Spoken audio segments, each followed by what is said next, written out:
To the church in Philadelphia, to the angel of the church in Philadelphia write, these are the words of him who is holy and true, who holds the key of David. What he opens, no one can shut, and what he shuts, no one can open. I know your deeds. See, I have placed before you an open door that no one can shut. I know that you have little strength. Yet you have kept my word and have not denied my name. I will make those who are of the synagogue of Satan, who claim to be Jews though they are not, but are liars, I will make them come and fall down at your feet and acknowledge that I have loved you. Since you have kept my command to endure patiently, I will also keep you from the hour of trial that is going to come on the whole world to test the inhabitants of the earth. I am coming soon. Hold on to what you have so that no one will take your crown. The one who is victorious, I will make a pillar in the temple of my God. Never again will they leave it. I will write on them the name of my God and the name of the city of my God, the new Jerusalem, which is coming down out of heaven from my God. And I will also write on them my new name. Whoever has ears, let them hear what the Spirit says to the churches. This is the word of the Lord. Thanks be to God. Thanks, Tristan. In 1682, William Penn founded the city of Philadelphia. Rather than stealing or manipulating the native Lenape people for it, he purchased it, establishing a treaty of friendship with their leader, Chief Tammany. Now, Penn, to be clear, was very far from perfect, was no saint. But he refused to exploit the native inhabitants in founding the city. He wanted settlers of his city to live peacefully with the Lenape. And while this vision for peaceful coexistence fell apart after his death, during his lifetime, he kept his word. Now, I know what a lot of you are sitting there wondering. We totally hear this. We totally get what you're saying. But we really need you to be honest about something. Is this the guy from the Quaker Oats box? It's a fair question. He's not, actually. But William Penn was Quaker. Quakers were Christians most notably known for their commitment to pacifism and nonviolence, refusing to swear allegiance of any kind to political powers, and holding the equality of all people literally, which is why Quakers led the way in the abolition movement, specifically against the transatlantic slave trade. Now, because of his Quaker beliefs back in Europe, Penn had endured all kinds of religious persecution. He was imprisoned 6 times. He was expelled from churches, disowned by his family, publicly disgraced again and again. And while American colonialism is the topic for another sermon about the kingdom of Babylon and how the greed for power corrupts humanity, the point I want to make today is that when William Penn established this new city, he named it Philadelphia after the church that Jesus wrote to here in our letter in Asia Minor. Something about this letter stirred his imagination. He wanted to establish a city built around the idea of brotherly love and religious freedom. He wanted people to be drawn to faith because of the beauty that they saw in the life of other people who followed Jesus, not because they were forced to by the political powers who were in bed with the church. What was it about this letter that captured Penn's imagination? What was it that he saw here that gave him the vision for a city established around peace and religious freedom? And is there anything relevant to us today as we consider our own city? We've been in a series on the 7 letters to the 7 churches that Jesus wrote to in Asia Minor. And up for today is, you guessed it, Philadelphia. The church, this Philadelphian church, is the only one of the 7 that is not rebuked by Jesus or warned about some sort of coming persecution. It's the one letter, thanks be to God, that Jesus only has good things to say. So with a collective exhale of relief, let's walk through the text together. And as we do, we're going to look at it through 3 different lenses. Philadelphia, the historical context behind the letter that helps us understand what Jesus is getting at. Portland, how Philadelphia and Portland may not be as different as we think that they are. And then I want to end with a pastoral word. But to start, let's talk about Philadelphia. I know you know this. I know we say this a lot, but Jesus is absolutely brilliant. He's the smartest person who's ever lived. And I think we see it in this letter. This letter is only 7 verses, but it is so overflowing, chock full with specific symbols and personal allusions that this church just had to feel so seen and known by Jesus. And that's how Jesus speaks to us, isn't it? It's so intimate. It's so personal. Look down at verse 7. To the angel of the church in Philadelphia, write. Philadelphia, now the modern city of Alashahir in Turkey, was originally built by a Greek king for his loving brother, and it can be translated, one who loves his brother. It was geographically situated on the edge of an active volcanic area, which meant that the city suffered frequent earthquakes, causing the people to flee all the time. So this anxious, terrified rhythm of fleeing and returning became part of what it meant to be Philadelphian. Kind of like how overpriced fourth-wave coffee with house-made dairy-free milk and a simple agave sweetener is now somehow part of what it means to be a Portlander. In AD 17, the city was destroyed by an earthquake. So Emperor Tiberius canceled the taxes, and he gave them a ton of money so that they could rebuild the city. And in gratitude, they renamed the city Neo Caesarea, or the new city of Caesar. And so by the time that John wrote down these words from Jesus, a few decades after the city was rebuilt, Philadelphia had been established as the imperial epicenter of Hellenization. Hellenism was part of this empire-wide mandate that each colonized city would adopt Greek culture, Greek language, Greek religion. And since Philadelphia was the base for spreading the gospel of Hellenism, there were so many temples to so many gods that all the surrounding cities called it Little Athens.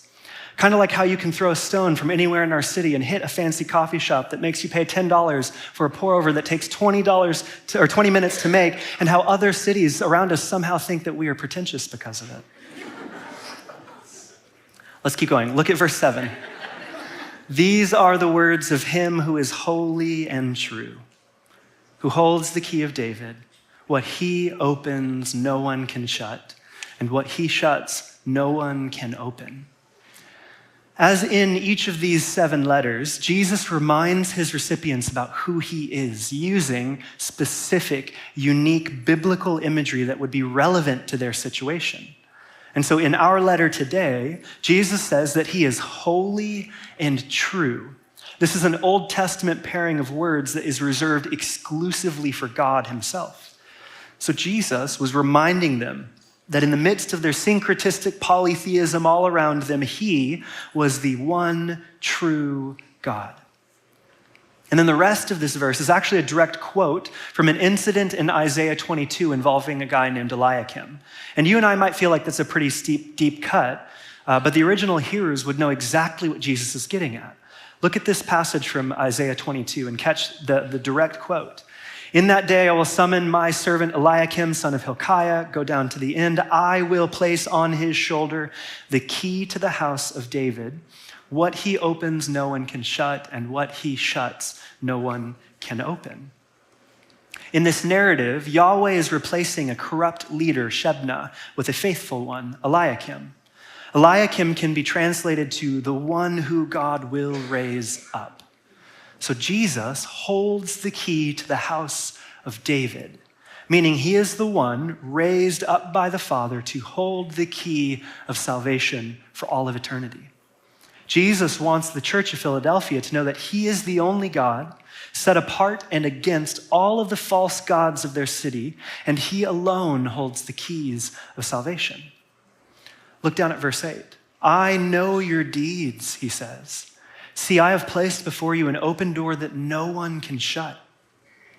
I know that you have little strength, yet you have kept my word and have not denied my name.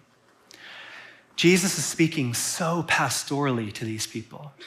He knows how hard they've been working. He knows that even though they're exhausted, experiencing persecution and continuing to sacrifice, they are faithful to keep doing what he says for them to do and will not back down even when it costs them.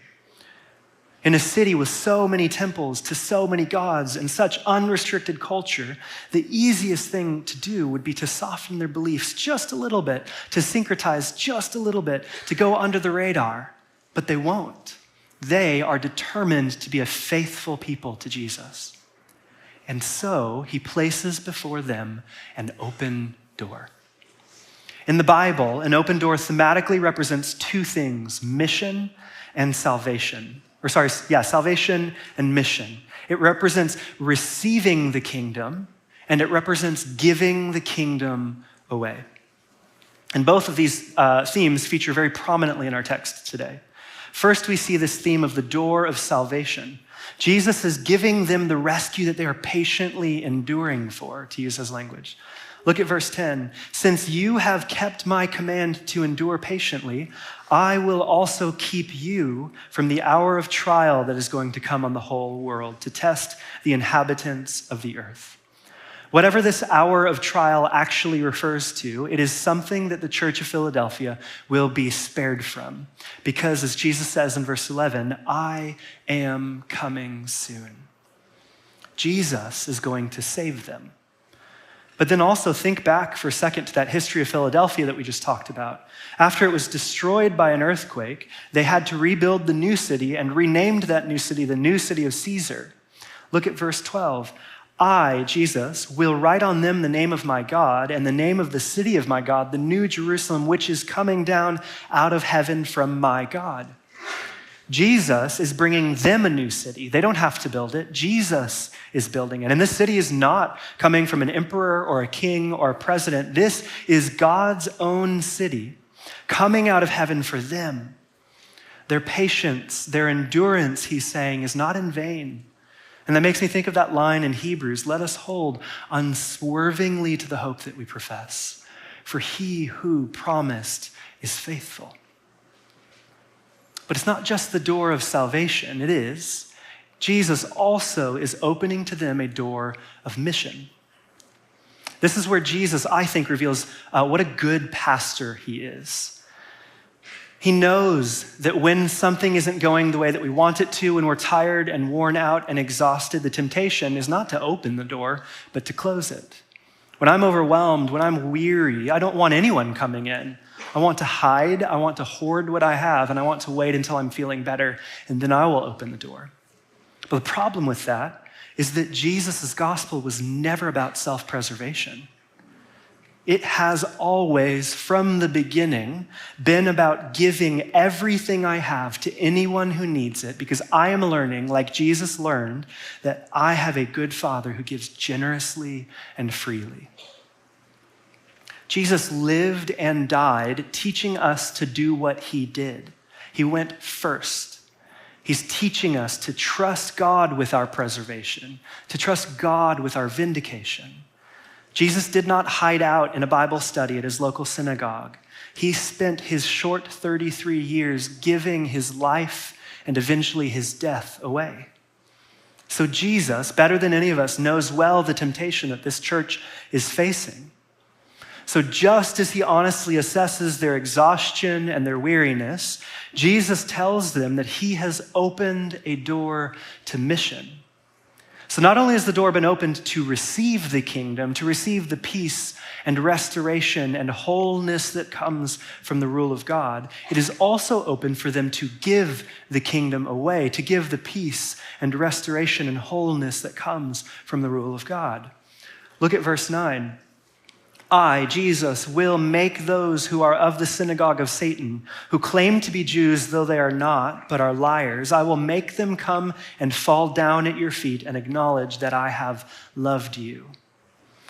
At first, we might think that that language is intense, because it is.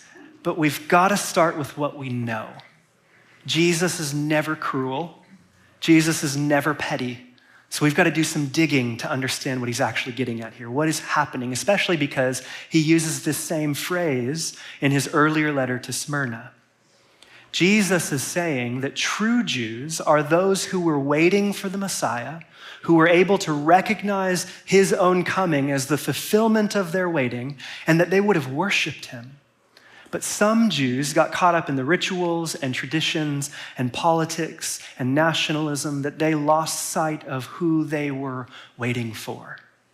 So this synagogue of Satan refers to those who believed the serpent's deception that the Messiah had not yet come, and therefore they had closed the door on fellowship with those who worshiped Jesus. But while Jesus tells the church in Smyrna to stay strong through their coming persecution, he prophesies to the church in Philadelphia that they will actually see some of these persecutors come to salvation, the door of mission. That Jesus will open the door that these people tried to shut, meaning that the persecutors will not just stop persecuting. The church in Philadelphia will get to see them brought to salvation, brought through the open door and into fellowship as sisters and brothers.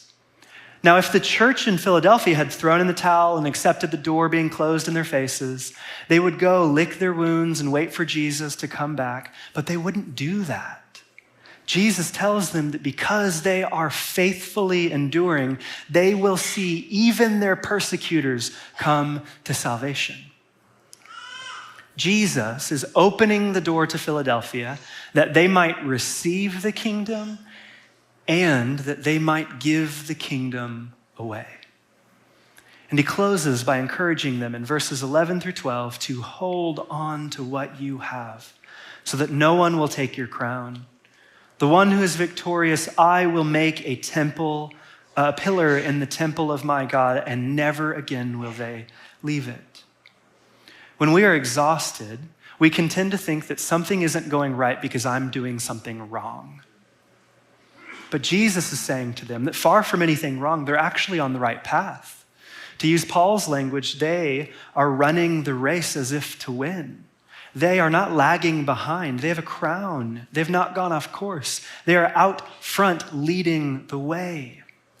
And because of that, Jesus will make them a pillar. Pillar is foundation language. Think back again to the earthquake moments. This city was constantly being shaken. This church will become an unshakable foundation in God's temple. They will never have to leave it the way they constantly left the city for earthquakes.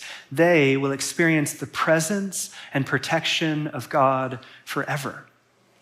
And then Jesus ends his letter by saying that he will write on them 3 names: the name of his God, the name of the city of his God, the New Jerusalem, and his own new name. In the Bible, repetition is a way of underlining and bolding an idea. It's a form of emphasizing something. So 3 times is a symbol of divine wholeness and perfection. And someone's name in the ancient Near East was a representative of their reputation and authority. So Jesus is saying that this salvation that he's bringing to them, the reward of his eternal presence, is theirs forever. Can you imagine what this meant to these people? To be utterly out of energy, having been beaten up by the chaos around you, enduring year after year and after year, and wondering, am I even going in the right direction? And then, out of nowhere, being told by Jesus himself that you are on the right track, that God sees your patient endurance, and that there is a time coming where things won't just get better for a little bit, they will be made right forever. Jesus sees their exhaustion from enduring day after day and feeling like they're taking no ground. And he says to them that he has given them, in the language of scholar Darrell Johnson, an open door to share the gospel of the open door. Jesus sees their determination to bring about beauty into the world, even when it costs them their own peace. And he says that they have a crown. That the mission that they've been on is not just working, it's going to be fruitful, even if they cannot currently see it now. Jesus sees the instability of the city that they're living in, a city in a geographically, culturally, and spiritually active volcanic area. And he says, I will make you a pillar, a firm foundation to which he will bring his kingdom. Jesus sees that they have not denied his name, so he will write on them 3. They are his, and nothing and no one can take them from him. Jesus sees the onset of their weariness as they wake up another day in the darkness of their city, and he says, I am coming soon. It will not be long before they get to see Jesus face to face. Jesus meets them in their pain, meets them in their unmet longing, meets them in their waning hope, and he says, well done. You don't have to wait much longer. It's brilliant. It's just beautiful. And so I wonder how we might understand this letter through the lens of our own city. At first glance, there's quite a few characteristics of Philadelphia that I think overlap with Portland. In a purely coincidental sense, we also are a city geographically near a volcano. And while we thankfully don't experience the literal earthquakes that they did, we do feel them culturally and politically and spiritually and socially in our city, don't we? And just like Philadelphia was a hub for Hellenism in its day, we are something of a hub for hedonism in ours. Ours, I don't know if you've heard this, is the place where young people go to retire. We are a city with criminally expensive food and coffee, with weed shops on every corner, sex clubs and bathhouses aplenty, billboards for non-monogamous and bondage-based dating sites. Heck, we even tried decriminalizing possession of small amounts of heroin, cocaine, and methamphetamine a few years ago. We are an experimental city leading the way in our nation for exporting a pleasure-at-all-cost lifestyle. And while we may not be one of the most religious cities in the country, we certainly are up there for one of the most spiritual. And it's these same people who decry the non-scientific dangers of Christianity who are also getting tarot readings and letting the zodiac inform their lives and using crystals to charge their energies and align their chakras and doing psychedelics to encounter the divine. And I don't say that all to say that they're crazy. I say that to say, Bridgetown, God has opened a door to us.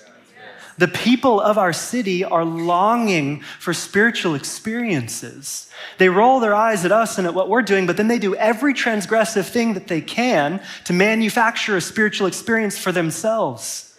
And friends, we have good news for them. Sharing the good news of Jesus, giving the kingdom away, walking through the open door to share the gospel of the open door looks like saying that thing that you're after, that experience with the divine, that desire you have to know something bigger than yourself, that ache that you have to belong and to know that you are loved, it's real. And more than that, it's possible. And you don't need any of these things to get it. It's free and it can be yours now. And it requires no mediator except Jesus. And Jesus is so good that you never have to wonder what he thinks about you. You never have to wonder if he loves you or wants you or is mad at you or disgusted with you or disappointed in you or ashamed of you. From the foundation of the world, he has loved you. And in the same way that water finds its lowest place because of gravity, he finds us in our lowest places because of his love. There is nothing he will not do to find you. And there is nothing he will not do to rescue you. You just have to let him. Because that's the difference between all the things that you're trying and Jesus. Jesus will not usurp your free will. The enemy will try to do everything he can to steal and kill and destroy and enslave you. But Jesus will do everything he can to bring you life. He wants to restore to you the dignity and agency and voice and free will that the enemy has been trying to take from you for so long. Jesus will not enslave you. Jesus will free you. So what's the call to those of us living in a city like ours? If we understand Jesus' letter to Philadelphia correctly, it's to keep actively inviting people into the open door of salvation. It's to keep holding on to what we have as we run the race, not getting tripped up by money or comfort or image or self-preservation. It is to give all that we are and all that we have to anyone who has need, because Jesus himself is coming back and he's bringing a kingdom with him. And when he returns, he will never leave. Our call, church, is to live an accurate eschatology, which is just a fancy way of saying to live now with a correct understanding of what's coming. One of the most dangerous myths in the church is that when we die, eternity is a disembodied heaven. That we become angels with wings playing harps in the clouds somewhere. And while that's an accurate interpretation of the Sunday morning cartoons that we were all raised on, it is very far from the biblical truth. What's going to happen? Well, look again at verse 12. I will write on them the name of the city of my God, the new Jerusalem, which is coming down out of heaven from my God. Jesus is not waiting to rapture us from the hellhole that is Portland. That is bad theology. Jesus is partnering with us to remake and restore and redeem and renew our city, because one day, when he returns, Jesus is going to bring heaven with him. He's not coming to take us there. He's coming to bring it here. So living here in our city means living as if the afterlife is not about going to heaven when we die, closing the door and preserving ourselves until then, but about bringing God bringing us a new city. And so in light of that, we need to recognize the open door that God has given us to our city of Portland. It means really encouraging the people in our life to have conversations about faith with hope, inviting them to ask all the questions that they could possibly come up with, because Jesus can only ever be revealed to be better than we thought. He will never be revealed to be worse than we thought. So if you don't know where or how to have these conversations, invite your friends and family and neighbors and coworkers to join you at Alpha. Alpha is a safe space to begin the faith conversation with them, and it starts the Wednesday after Easter, so please consider that. That's the message some of you need to hear today. Some of you need the wider kingdom vision of where this is all going so that you can get back into the ring of your finance or grocery store job, your college classroom or your kids' PTA meeting, your apartment complex, your book club, your game night, so you can re-enter those spaces with a renewed imagination about what God wants and what God can do in and through your life. But some of you need to hear something else. Some of you are crumbling under the weight of an unbearably heavy, patient endurance, as Jesus says it. Another day, another month, another year, and the idea of getting back out there actually doesn't feel invigorating to you. It actually stirs a sense of hopelessness. You need something different than a compelling halftime speech, because you're not at halftime, you're in a marathon. So I want to close by talking to those of you who feel too beat up by life to get back in the ring. Those who need not the enlivening inspiration of God, but the tender nearness of God. Something more like a drink of cool water for your parched soul. Jesus is writing this letter to an exhausted church. He sees their weariness. He says, quote, that he knows their deeds and that while they have little strength, they have still kept his word and have not denied his name. They're worn out and beat up, but still holding on, still faithful. I know a few of you in the room who are tired like that today. You don't disagree with anything that I've said so far about the open doors, and you may even have felt a small spark of resonance in yourself, like the desire to get back out there. But you've been tossed around in the chaos waters for too long, and you've endured a lot. And you came into here today honestly afraid of being sent back out, afraid that you just don't know how you're going to do this another day. Jesus' letter to Philadelphia is for you. Jesus looks at your faithfulness in the midst of your weariness and your exhaustion the same way he did theirs, not with rebuke, but with compassion. Again, this is the only of the 7 letters without a rebuke and without warning of coming persecution. And it's the letter with the strongest and most concentrated references to the final chapters of Revelation. And this matters because at the end of Revelation, chapters 21 and 22, we find one of the most beautiful sections in the whole Bible. It's an image painted for us of what this coming kingdom of God is actually going to look like. At resurrection, when we are in bodily form, resurrected in our bodies, Jesus will come to dwell with us forever, wiping away every tear, getting rid of every pain, putting a stop to death forever, and he will make all things new, offering to us living water and extending healing to all the nations. There will be no more darkness anymore because of all the light emanating from God. No longer will there be any curse. The curse brought by sin will end, and we will be in union with God forever. No more patient endurance. The real thing. And it's in that part of the Bible, that part of Revelation, that we find themes from Jesus' letter to Philadelphia picked up again.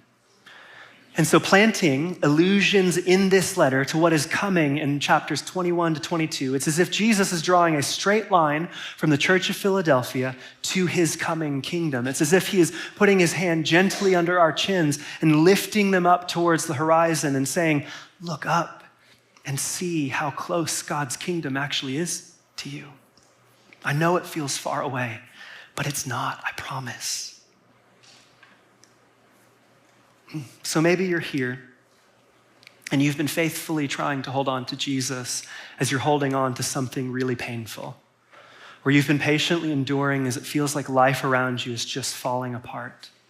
Maybe you've experienced betrayal by a spouse or a close friend, but you're fighting to understand and remember the faithfulness of God. Maybe you've lost or are losing a parent, but you're determined to know God as Father. Maybe you're grieving the loss of a child, whether to death or to addiction, but you're refusing to believe that that was God's will. Maybe you feel forgotten and lonely, but you're contending to know God's nearness to you. Or perhaps you've been waiting for God to open your womb the way he did Hannah's and Sarah's and Rebecca's and Elizabeth's, and it hasn't happened yet, and you're not sure that it will, but you're holding on to hope that Jesus will answer your prayers. You are here, and you're not sure how you're going to keep going. But you do have a defiant resolve to keep holding on to the robes of Jesus until he answers you. Jesus is saying to you what he's saying to the church in Philadelphia.